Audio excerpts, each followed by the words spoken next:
முடியாத ஒரு விஷயம். ஒரு நாள் மிக கடுமையாக உழைத்து அன்று கிடைத்த சொற்ப வருமானத்தை தன் வீட்டில் வைத்திருக்கிறார். எல்லா ஏழை பெருமக்களுக்கும் கொடுத்து விட்டது. இரவு அண்ணலாரும் துறவியாரும் படுத்திருக்கிறார்கள். அண்ணலால் விழித்து பார்க்கிறார். அண்ணலாரின் துறவி அவர்கள் உறக்கம் வராமல் புரண்டு படுத்துக் கொண்டிருக்கிறார். அண்ணலார் நபிகளாக அவர்கள் எழுந்து மனைவியிடம் கேட்கிறார், நீ இன்று கிடைத்த வருமானம் அனைத்தையும் அனைத்து மக்களுக்கும் கொடுத்து விட்டாயா, ஏதேனும் கையில் வைத்திருக்கிறாயா என்று கேட்கிறார். அப்பொழுது பெருமாட்டி சொல்கிறார், ஒரு 5 நாணயங்களை மட்டும் நான் வைத்திருக்கிறேன். நமக்கு ஏதாவது ஒரு ஆபத்து வந்து விட்டால், நமக்கு ஏதாவது ஒரு துன்பம் நேர்ந்து விட்டால் நாம் செலவுக்கு என்ன செய்வது என்பதற்காக ஒரு 5 நாணயத்தை மட்டும் நான் வைத்திருக்கிறேன் என்று சொன்னார். நேரம் நள்ளிரவு நேரமாகிவிட்டது. அண்ணலார் மிகவும் கோபப்பட்டார். ஒரு நாளும் ஒரு பொழுதும் நாம் இந்த பணத்தை சேர்த்து வைத்துக் கொள்வது பழக்கமே இல்லையே, நீ என்ன புதிதாக நினைக்கிறாய், உடனே வெளியே போ, யாராவது இருப்பார் அவங்களுக்கு கொடு என்று சொல்லுகிறார். அப்பொழுது அந்த அண்ணலாரின் துறவியார் சொல்வார், இந்த நேரத்தில் யார் இங்கே இருக்க போகிறார்கள், இதெல்லாம் தேவையில்லாத வேலை என்று சொல்வது இல்லை, நீ வெளியே வைப்பார், யாராவது பணத்துக்காக காத்திருப்பார் என்று சொன்னார். அங்கே பார்க்கின்ற போது 3-4 நபர்கள் அந்த வெளியில் இருந்தார்கள். உடனே அந்த இருந்த நாணயத்தை எல்லோருக்கும் பகிர்ந்து கொடுத்தார்கள். பார்த்தாயா, இந்த நேரத்தில் கூட யாசகம் கிடைக்கும் என்று நம்பி சிலர் வெளியே காத்திருக்கிறார்கள், அவர்கள் கொடுப்பதற்காகத்தான் நீ வைத்திருந்த பணம் பயன்படுகிறது. இதை போல நமக்கு ஏதாவது துன்பம் நேர்ந்தால் நம்முடைய துன்பத்தையும் ஏக இறைவன் அல்லாஹ் அவர்கள் தீர்த்து வைப்பார்கள், நமக்காவது யாராவது பணம் கொடுப்பார்கள் என்று நபிகளாக வாழ்க்கையில் சொல்லியிருக்கிறார்கள்.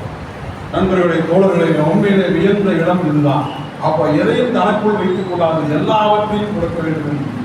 நம்முடைய சங்க இலக்கியங்களில் மற்ற நீதி நூல்களில் பேசிய விஷயங்கள் எல்லாம் கண்ணும் வாழ்ந்த ஒரு மகான் செய்து காட்டியிருக்கிறார் என்பது மிகப்பெரிய விஷயம். இஸ்லாத்தில் எனக்கு 1000 விஷயம். துறவரம் என்பது இஸ்லாத்தில் இல்லை.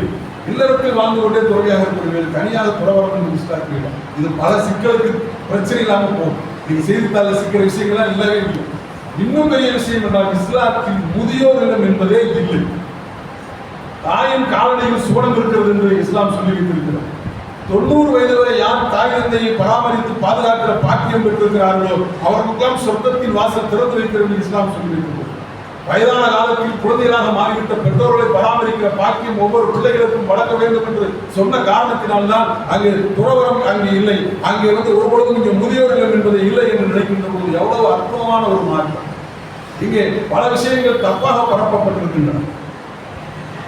வரலாற்றின் பக்கங்களில் வாவு சிதம்பரனார் கப்பல் விட்டார் என்று பக்கங்களில் புத்தகங்களில் எழுதி வைத்திருக்கிறார். சுதேசி நாவாய் சங்கம் இந்திய விடுதலை போராட்டத்தில் எல்லோரும் கிளை பிடித்த பொழுது ஒரு மனிதன் வேரை வெட்ட நினைத்தான், வெள்ளையன் இந்த மண்ணில் இருக்கக்கூடாது என்பதற்காக சுதேசி நாவாய் சங்கம் ஏற்படுத்தினார் என்பது நாம் பக்கமாக படித்திருக்கிறோம். அவைதான் நமக்கு சொல்லப்பட்டிருக்கிறது.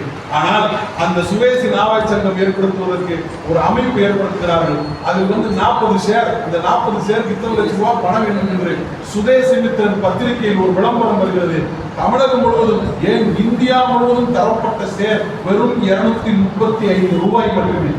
ஆனால் பக்கீர் முகமது என்ற ஒரு மனிதன் 2 லட்சம் பங்குகளை, இன்றைய மதிப்பிற்கு அது பல கோடி ரூபாய் சேரும், 2 லட்சம் பங்குகளை மன்னிக்கும் 8000 பங்குகளை 2 லட்சம் ரூபாய்க்கு வாங்கி பக்கீர் முகமது என்ற ஒரு மனிதன் இல்லை என்று சொன்னால் சுதேசி நாவாய் சங்கம் கப்பல் தூத்துக்குடியில் இறங்கி இருக்குமா என்பது மாபெரும் கேள்வி.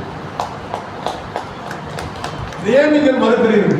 அவர்கள் தியாகத்தை, அவருடைய நேசத்தை, அவர்கள் இந்த மண்ணுக்கு செய்த நல்ல விஷயங்களை ஏன் மறுத்தீர்கள்? நேதாஜி சுபாஷ் சந்திர போஸ் இந்திய தேசிய ராணுவத்தை உருவாக்கினார். கூட ஃபார்வர்ட் பிளாக்ல ஒருத்தர் வந்துட்டு போனார்.